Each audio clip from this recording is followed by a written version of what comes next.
네, 여러분 안녕하세요. 동아시아사 시간이 돌아왔습니다. 자, 이번 시간에 우리는 송의 대외 관계에 대해서부터 마저 이어서 살펴보도록 하겠습니다. 우리 지난 시간에 10세기 이후에 동아시아의 국제 정세가 어떻게 변하게 되었는지에 대해서 쭉 한번 살펴봤어요. 그죠? 10에서 11세기 거란족의 요나라에 대해서 이야기를 했고요. 그리고 11세기의 서하, 그리고 12세기의 여진족이 세운 금에 대해서 이야기를 했었습니다. 자, 이번 시간에 그러한 어떤 일들이 벌어지고 있는 동안 중원의 통일 왕조였던 송나라는 어떤 일들이 있었는지 그 송나라의 대외 관계를 중심으로 같이 한번 이야기를 해보도록 하겠습니다. 자, 같이 한번 보도록 합시다. 자, 첫 번째 다룰 주제는요, 바로 송나라의 왕안석의 신법이라고 하는 내용이 되겠습니다. 자, 우리가 지난 시간에 배웠다시피 송나라 같은 경우에는요, 요나라랑 전쟁을 하다가 승리를 하지 못하고 국가적인 위기에 처하게 되면서 전면의 맹약이라고 하는 것을 맺으면서 그들과 평화를 유지하게 됩니다. 그죠? 자, 서하와의 관계에서도 마찬가지였어요. 그죠? 조공과 무역의 조건을 놓고 오랫동안 전쟁을 하다가 승리하지 못했기 때문에 결국 서하와도 화약을 맺으면서 그들과 평화를 유지하게 되었습니다. 자, 이 송나라가 요하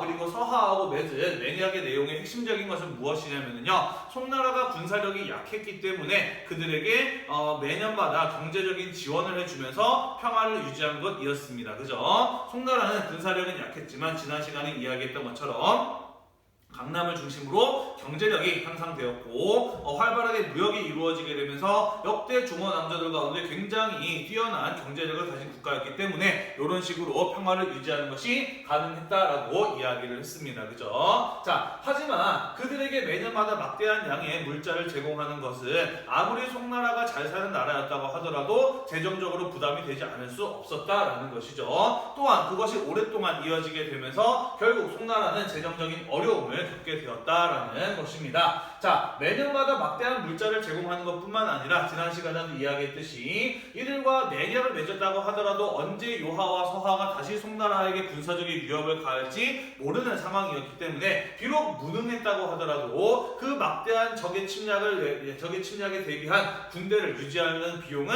어쨌든 계속해서 들어가는 상황이었다라는 것이죠. 자, 그래서 평화의 대가로 지불하는 매년마다 제공하는 막대한 물자, 우리는 이것을 세패라고 했어요. 그죠? 그러한 세패의 부담과 더불어서 막대한 무능한 군대를 유지하는 데 들어가는 비용, 이런 것들이 결국 송나라의 평화를 유지시켜주긴 하였지만은 그들을 하루하여금 재정적인 어려움을 겪도록 하였다라는 것입니다. 자, 그래서 이러한 송나라의 상황을 극복해 보고자 나타났던 인물이 바로 왕안석이라고 하는 사람이었어요.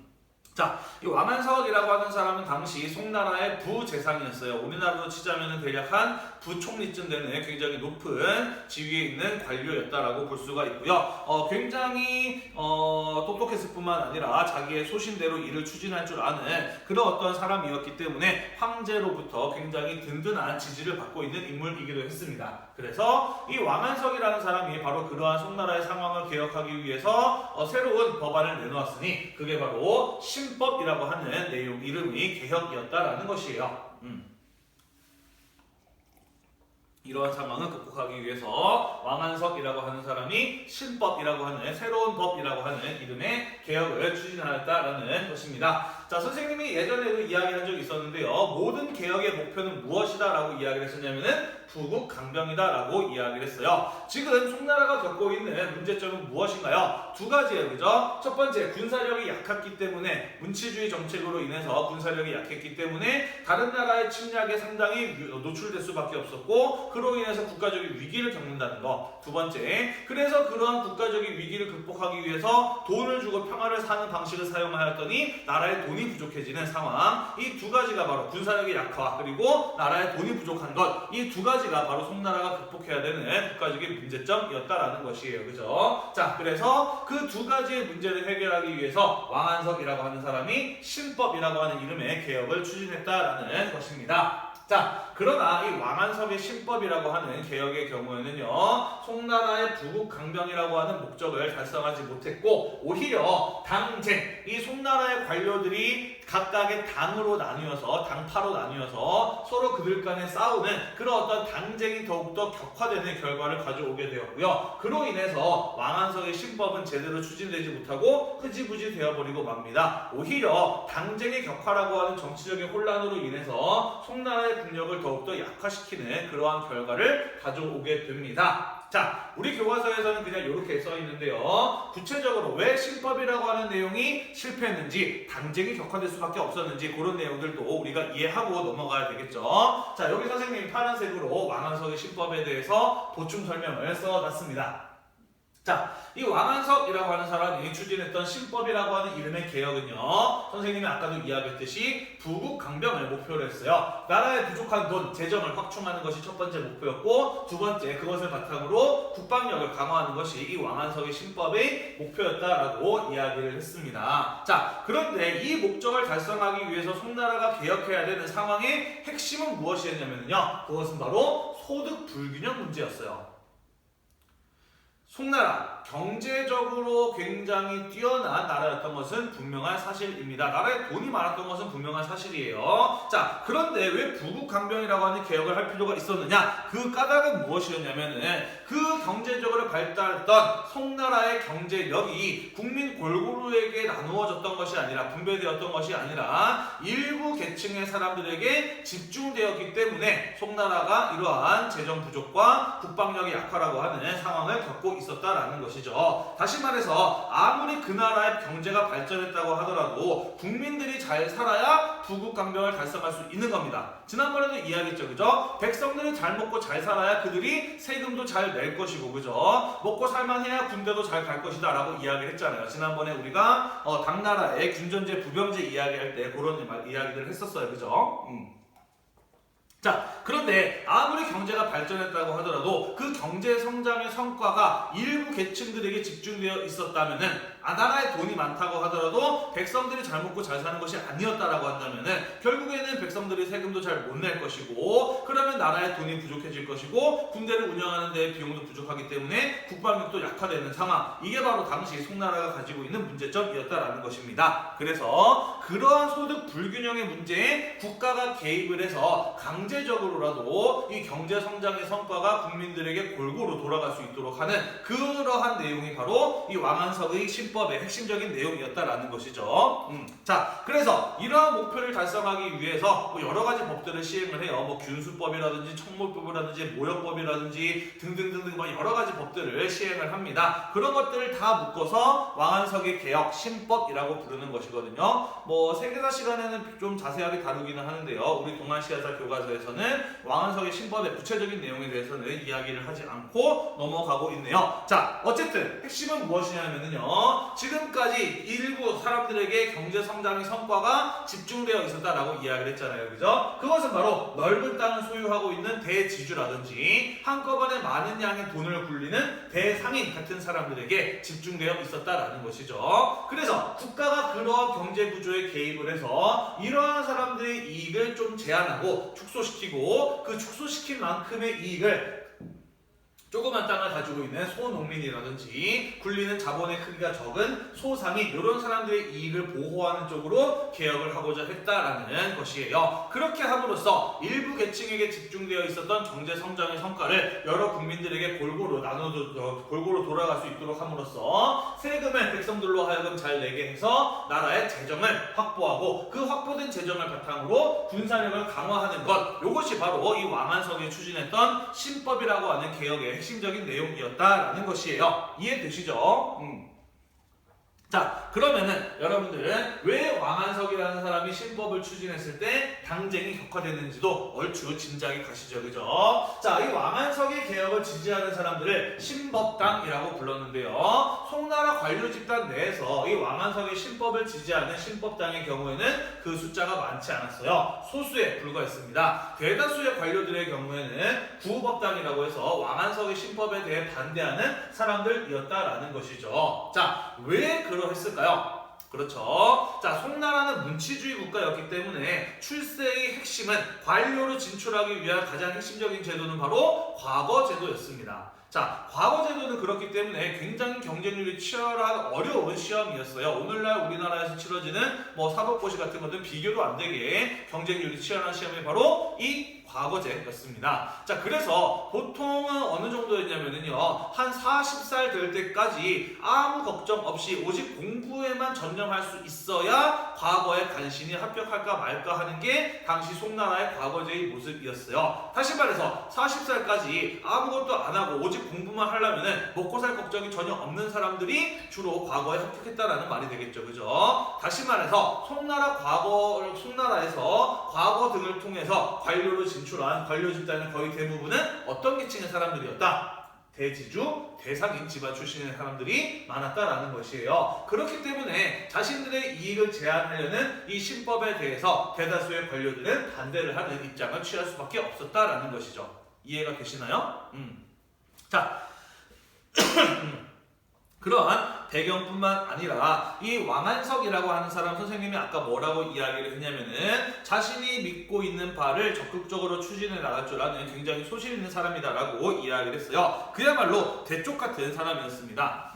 전혀 뭐 타협이나 이런 것들을 할 줄 모르고 강하게 불도저처럼 자신이 믿는 바를 추진해 나가는 사람이 바로 이 왕안석이라고 하는 사람이었어요. 자, 그러다 보니까 이 황제의 강력한 지지를 받고 있었던 왕안석의 경우에는 자신의 개혁에 대해서 반대하는 사람들을 무식한 놈, 나라를 발전시키는 데 관심도 없는 놈, 이렇게 이제 매도하면서 아주 그들을 강력하게 탄압했어요. 자신의 개혁에 대해서 반대하는 사람들과 절대로 타협하지 않고 그들을 무시하거나 심지어 숙청, 죽이기까지도 했던 사람이 바로 이 왕안석이라고 하는 사람이었다라는 것이죠. 자, 그러다 보니까 왕안석이 그렇게 강력하게 개혁을 밀어붙이다 보니까 이 왕안석의 개혁에 대해서 반대하는 사람들도 훨씬 더 거세게 저항하는 그런 일들이 벌어지게 되었던 것이죠. 그러면서 송나라의 지배층인 관료 집단 내에서는 우리 사대부라고 하는데, 송나라의 지배층인 사대부 관료 집단 내에서는 신법당과 구법당으로 나뉘어서 그들 간의 싸움, 당쟁이 더욱더 격해지는 이러한 어떤 모습이 나타나게 되었다라는 것입니다. 그나마 왕안석이 관료 생활을 하고 있을 때에는 신법이 어느 정도 추진되어 나갈 수 있었어요. 그런데 왕안석이 은퇴하고 또 죽고 난 다음에는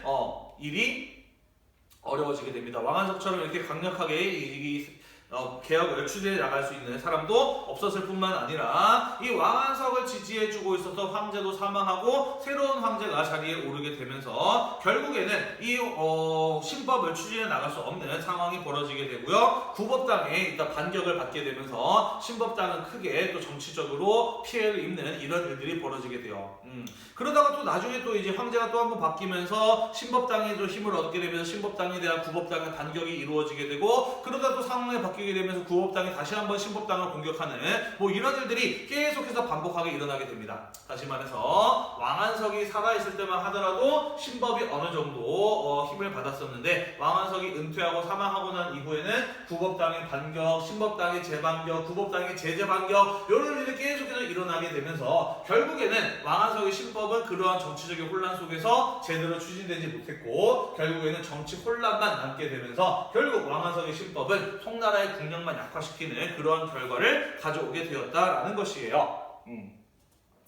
자, 그래서 우리는 이 왕안석의 신법의 추진을 통해서 몇 가지 역사적인 교훈을 생각해 볼 수 있을 것 같아요. 이런 거겠죠. 소득 불균형 문제는 예나 지금이나 굉장히 중요한 국가적인 문제라는 거, 이런 것들은 반드시 개혁할 필요가 있는 것이다라는 것을 여러분들이 좀 교훈으로 알았으면 좋겠어요. 두 번째, 어떤 개혁에 대해서 반대하는 사람들이 있다면은 그 사람들이 진정으로 그 어떤 개혁의 내용에 문제가 있어서 반대하는 것인지, 아니면 자기들의 밥그릇을 지키기 위해서 반대하는 것인지, 이 민주주의 사회에서 우리는 투표권을 가진 국민으로서 그런 것들을 구분해 볼 줄 아는 능력을 갖는 것이 대단히 중요할 것 같다라는 생각이 드네요. 또한 어떠한 개혁을 추진할 때 그 개혁의 내용이 아무리 옳은 곳이라고 할지라도 왕안석처럼 이렇게 일방적으로 밀어붙이게 되었을 때에는 거센 반발이 부딪히면서 그 개혁의 내용이 아무리 좋다고 하더라도 오히려 안 좋은 결과만을 가져올 수 있다라고 하는 것이죠. 따라서 우리가 이제 민주주의 사회이기 때문에 과거 송나라와 같은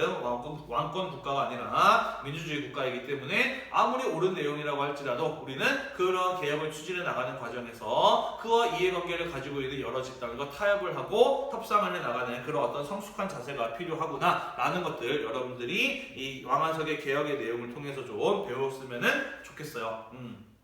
동아시아 사학 배워서 어디다 써먹어요? 라는 생각들을 많이 할 수가 있는데요. 이런 식으로 그런 어떤 내용들을 통해서 뭔가 우리가 새로운 사회를 만들어 나가는 데 있어서 필요한 지식들, 필요한 어떤 관점들 이런 것들을 여러분들이 좀 배워 나갔으면 하는 것이 선생님의 바람입니다. 자, 아무튼 그래서 이 왕안석의 개혁이 제대로 추진이 되었다라고 한다면 우리가 지난 시간에 배웠던 정강의 변과 같은 그러한 국가적인 위기를 겪지 않았을 수도 있겠습니다만은 어쨌든 실패로 끝났기 때문에 결국에는 송나라는 부국과 강병이라고 하는 목표를 달성할 수 없었다라는 것이고요. 결국 금나라의 침입으로 인해서 송나라는 우리가 지난 시간에 배웠다시피 정강의 변이라고 하는 사건을 겪게 되었고 결국 멸망을 하게 되는 것이죠. 자, 그리고 송나라가 멸망을 했지만 지난 시간에 마찬가지로 이야기했던 것처럼 송나라 황제의 동생이 임안 항저우로 도망가서 새로운 송나라를 세웠으니 그게 바로 남송이다라는 것도 이야기를 했었습니다. 그죠? 자, 이걸 이어서 남송시대로 가보도록 합시다. 자, 비록 금나라의 강력한 어떤 군사적 공격에 의해서 북송이 멸망하고 남송이 성립을 했습니다만은 남송 초기까지만 하더라도 일부 관리들을 중심으로 우리 아직 싸울 수 있다, 싸워서 옛 땅을 되찾을 수 있다라고 하는 것을 주장하는 사람들이 있었습니다. 대표적인 인물이 바로 악비 같은 사람이 있어요. 자, 이 악비의 경우에는요, 우리나라에게 있어서 이순신과 같은 그런 어떤 중국 사람들에게 있어서 영웅으로 추앙받는 사람이 이 악비라고 하는 사람이에요. 이 사람은 무능한 송나라의 군대 대신에 자신이 독자적으로 군대를 조직을 하고 훈련을 시켜요. 그래서 잘 훈련된 자신의 군대를 바탕으로 금나라를 공격을 해서 과거 송나라 화북의 지역에 있는 많은 땅들을 회복을 했던 그런 어떤 인물이 바로 이 악비라고 하는 사람입니다. 그래서 지금도 이제 중국의 항저우 같은데 선생님 이제 여행을 가봤었는데 요런데 관광을 가면은요, 악비를 주제로 한 뮤지컬 같은 것들이 공연이 되고 있을 정도로 중국인들에게 한족들에게 이 나라를 구한 영웅으로 사람들이 인식을 하고 있는 사람이 바로 이 악비라고 하는 사람입니다.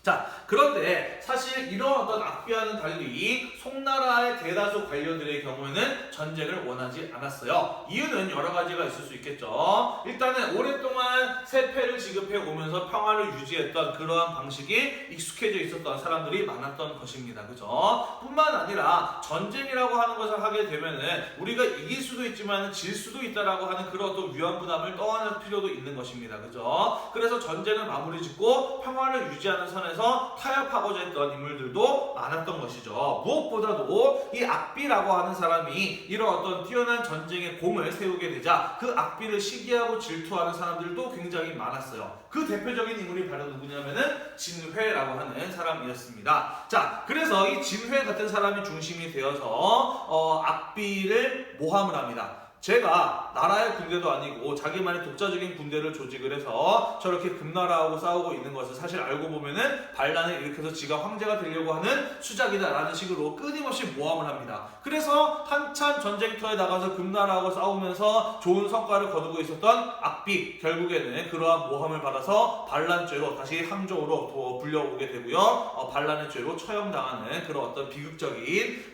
인생을 겪었던 사람이 바로 이 악비라고 하는 사람이에요.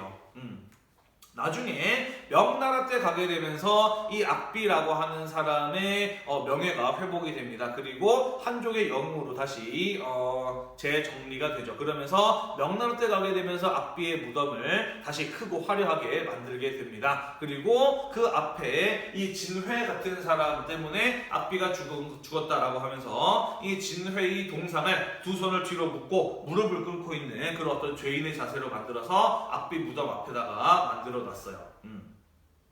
선생님도 직접 가보지는 못했는데요. 거의 직접 가본 사람들은 그렇게 이야기를 하더라고요. 그 악비의 무덤 앞에 있는 진회의 동상 앞에 표지판이 하나 있는데 거기에 뭐라고 써있냐면은 침을 뱉지 마시오라고 써있다고 하더라고요. 이 중국 사람들이 악비의 묘를 이제 참배하러 가면서 진회의 동상을 볼 때마다 저 나쁜 새끼 너 때문에 악비가 돌아가셨잖아 라고 하면서 악비의 동상에다가 하도 침을 뱉어대는 바람에 엄청 더러웠대요. 그래서 거기에다가 침을 뱉지 마시오라는 그런 어떤 간판이 안내판에 써있기도 하다라고 하더라고요.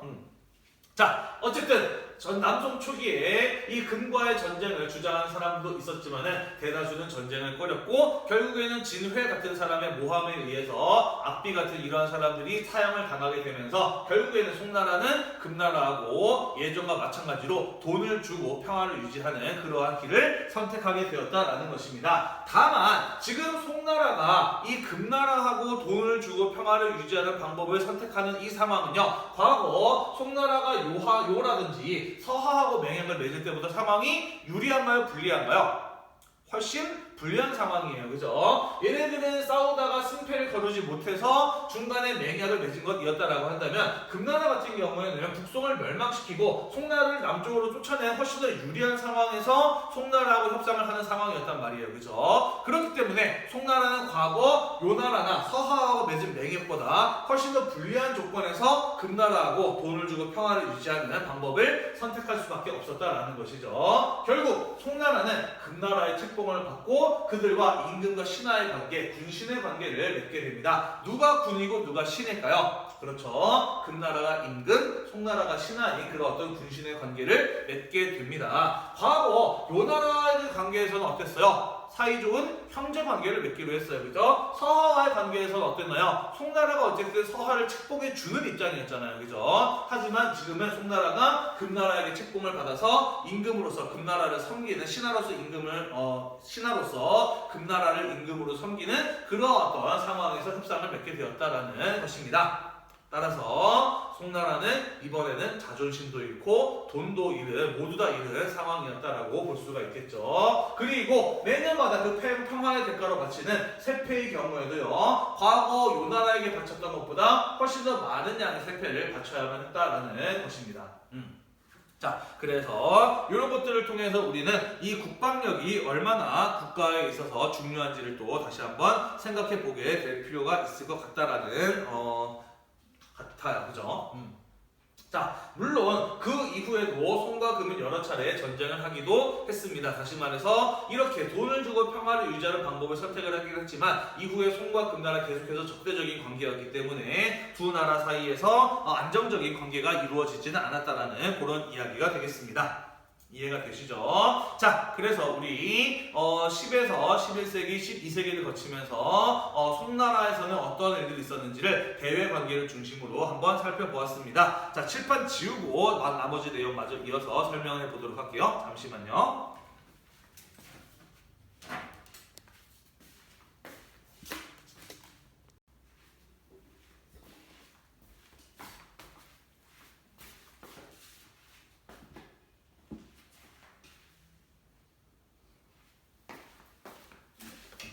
네, 자, 이어서 이런 일이 벌어지고 있는 동안 한반도에서는 고려에서는 어떤 일들이 벌어지고 있었는지 마찬가지로 대외 관계를 통해 중심으로 이야기를 해보도록 하겠습니다. 자, 첫 번째 고려의 대외 관계 첫 번째 거란의 침입과 격퇴라는 이야기가 되겠습니다. 같이 한번 살펴보도록 합시다. 자, 이 거란이라고 하는 민족이 세운 나라가 바로 요 나라였고요. 이 요 나라가 빠르게 성장할 수 있었던 요인은 바레를 멸망시키고 그 영역을 차지한 것, 그리고 연운 16주라고 하는 땅을 차지했던 것, 이런 것들을 꼽을 수 있다라고 이야기를 했어요. 자, 그리고 거란은 요 나라는 바레를 멸망시키고 난 이후에 고려에게 사이좋게 지내자고 친선 관계를 요구합니다. 그 까닭은 무엇이냐면요. 자, 우리가 지난 시간에 배웠다시피 이 요나라의 공격의 목표는 송나라입니다. 연운 16주를 비로 시작으로 해서 중국 본토의 그 넓고 경제적으로 풍요로운 땅을 갖는 것이 바로 이 요나라의 공격 목표였다라는 것이죠. 문제는 무엇이었냐면은 고려와 송나라가 무척이나 관계가 좋았다라는 것이죠. 우호적인 관계였다라는 것이에요. 왜냐면은 우리가 지난 시간에 배웠다시피 송나라는 경제적으로도 굉장히 뛰어났을 뿐만 아니라 문화적으로도 높은 수준을 가지고 있었기 때문에 고려 입장에서는 송나라하고 사이좋게 지내는 것이 경제적으로나 문화적으로나 발전함에 있어서 굉장히 중요한 파트너였기 때문이다라고 볼 수가 있습니다. 그래서 이 거란족의 요나라가 송나라를 공격할 경우에 송나라랑 사이좋은 고려가 자기의 뒤통수를 칠지도 모른다라는 불안감을 가지고 있었다라는 것이죠. 자, 그래서 송나라 공격하기 전에 고려한테 약속을 받고 싶었던 겁니다. 우리가 송나라랑 전쟁을 할 때 너네 우리 뒤통수 치지 않을 거지? 너네 우리랑도 사이좋게 지낼 거지? 송과 우리 사이에서 중립을 지키겠다는 정도라도 약속을 받고 싶어 했던 겁니다. 그런 어떤 내용들을 확인을 하고 싶어 했던 것이에요. 자, 하지만 고려는 요나라가 요구했던, 거란이 요구했던 그러한 신선의 관계를 거절합니다. 그리고 거란을 굉장히 강하게 적으로서 대해요. 적대시를 하게 됩니다. 자, 그 까닭은 무엇이냐면요. 고려라고 하는 나라는 나라 이름만 봐도 알다시피 고구려를 계승한 나라입니다. 그래서 이 고려 같은 경우에는 태조 왕건 때부터 적극적으로 옛 고구려의 땅을 되찾기 위한 북진 정책 같은 것들을 추진해 나갔어요. 당연히 고려의 북쪽에 있는 거란 쪽의 경우에는 그들에게 고려에게 있어서 타도해야 될 대상이지 결코 친하게 지내야 될 대상이 아니었다라는 것이죠. 무엇보다도 이 고구려랑 똑같이 고구려를 계승했다라는 의식을 표방했던 발해라고 하는 나라에 대해서 고려 사람들은 우리와 같은 민족이라고 하는 그런 어떤 동족 의식을 가지고 있었거든요. 고려나 발해나 둘 다 고구려를 계승했다라고 하는 계승 의식을 가지고 있었기 때문에 같은 민족으로 생각했다라는 거예요. 그랬던 발해를 거란은 멸망을 시켰습니다. 그죠? 따라서 고려 입장에서는 그들을 좋아할래야 좋아할 수 없었다라는 것이죠. 무엇보다도 만약에 고려가 요나라냐 송나라냐 둘 중에 하나를 선택하는 상황이 온다라고 한다면 고려 입장에서는 누구를 선택하는 게 좋나요? 당연히 유목민족 국가였던 거란족의 요나라보다는 경제적으로나 문화적으로나 뛰어났던 또 같은 농경국가인 송나라를 선택하는 게 고려 입장에서는 훨씬 더 득이 되는 선택입니다. 그죠? 자, 그래서 이 거란족의 요나라에서 고려랑 사이좋게 지내자고 낙타를 몇 마리였더라? 20마리였나요? 선생님이 안 적어놨네. 지금 정확하게 몇 번인지 모르겠는데, 네, 고려 태조 왕건 때 거란족의 요나라가 너네 우리랑 사이좋게 지내자라고 하면서 사신을 보내서 많은 낙타를 선물해 줍니다. 하지만 고려 태조 왕건의 경우에는 너네랑 사이좋게 지낼 생각 전혀 없으니까 이 선물도 받지 않겠어 라고 이야기를 하면서 요나라가 보낸 낙타를 전부 다 만부교라고 하는 다리 밑에다가 묶어놓고서는 굶겨 죽였어요. 그리고 이 낙타를 선물로 가져온 요나라의 사신을 먼 외딴 섬에다가 그냥 보내버렸죠. 유배를 보내버렸습니다. 그게 바로 이 만부교 사건이라고 하는 것이에요. 다시 말해서 고려가 이 요나라의 선물을 거절하고 너네랑 우리는 적이야 라고 선언했던 사건이 바로 이 만부교 사건이었다라는 것이죠.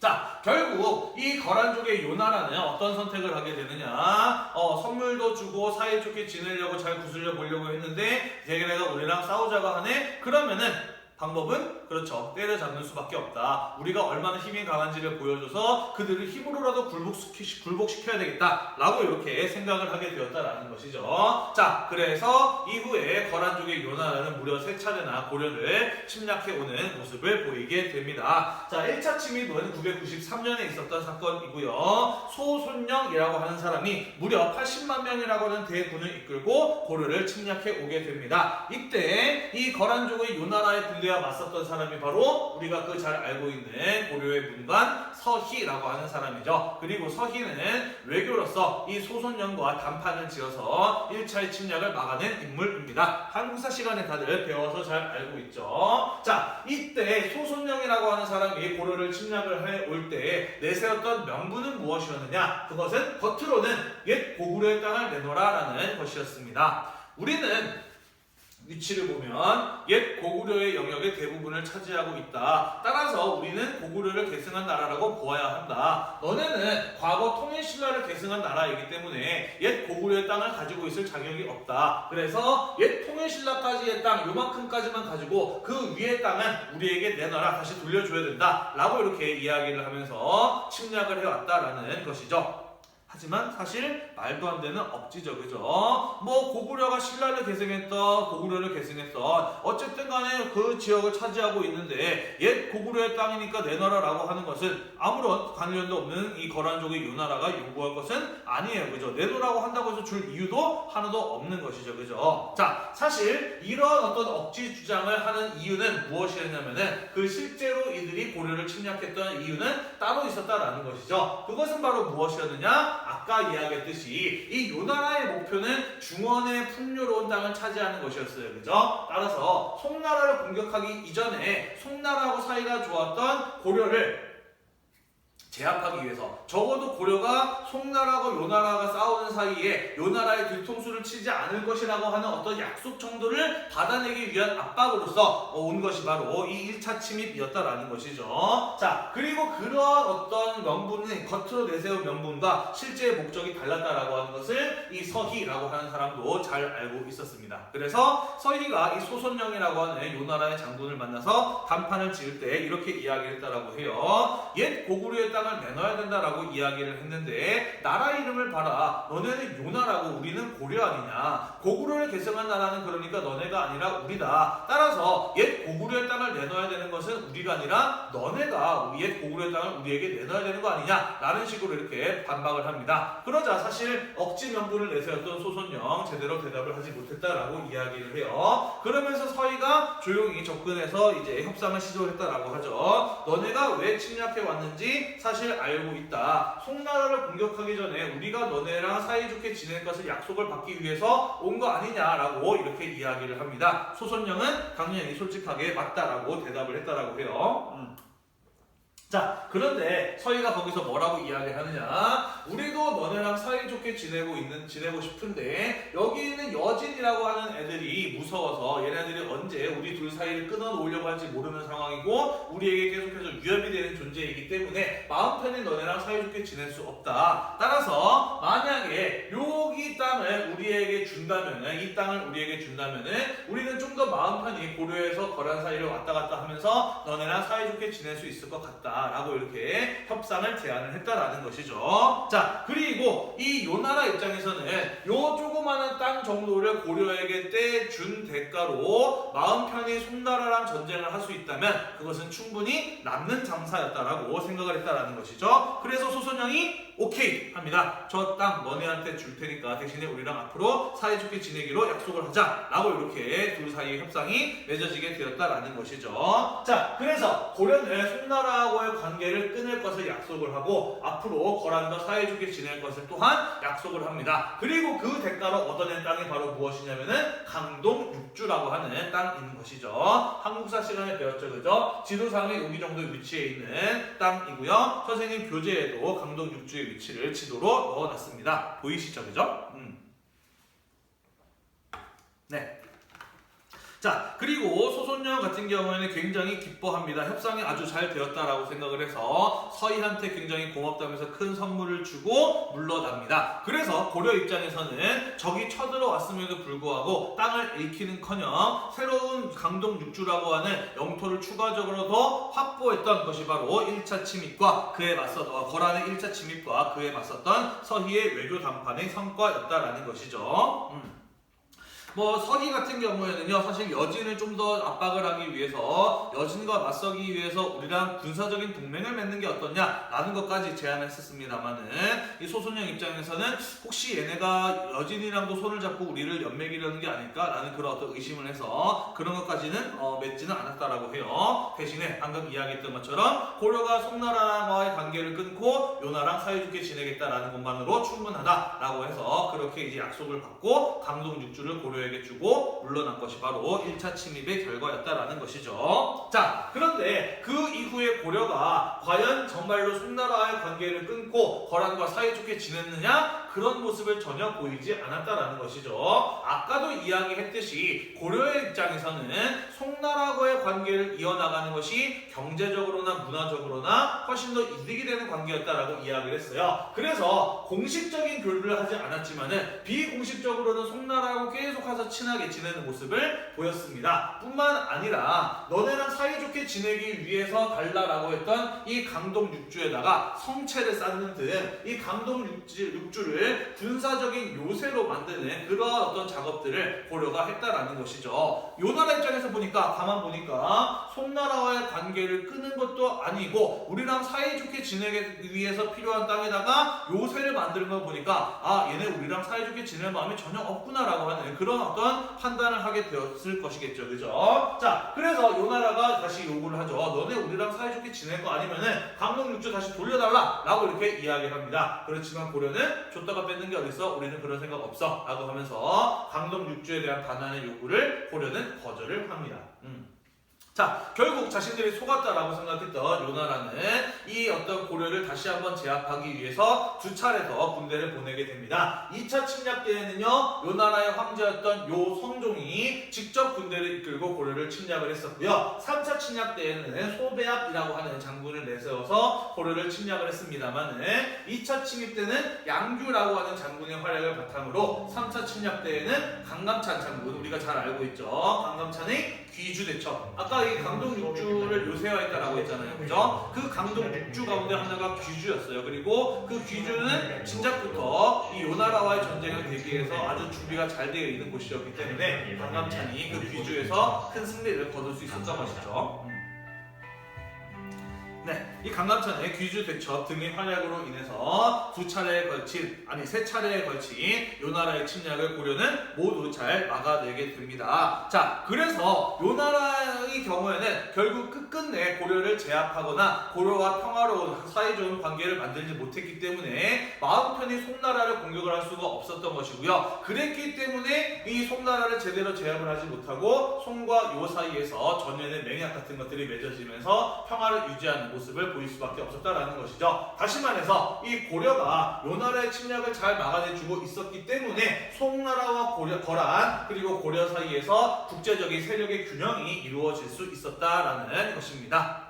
이해가 되시죠? 다만 이 고려 같은 경우에는 오랫동안 이 요나라랑 전쟁을 하면서 굉장히 큰 피해를 입었습니다. 그래서 더 이상의 전쟁은 피하고자 했어요. 그래서 결국 고려의 경우에는 거란과 조공의 관계를 맺으면서 평화를 유지하는 모습을 보였다라는 것이고요. 하지만 그 이후에도 이 요나라가 침략을 할지 모르는 상황이었기 때문에 천리장성을 쌓아서 이어질 수 있는 재침입에 대비하는 모습을 보였어요. 천리장성 지금은 없어졌지만 거기 지도에 표시되어 있죠. 그죠? 강동 육주에서부터 고려의 북쪽 경계선을 따라서 쭉 성을 쌓은 그것을 천리장성이라고 이야기를 해요.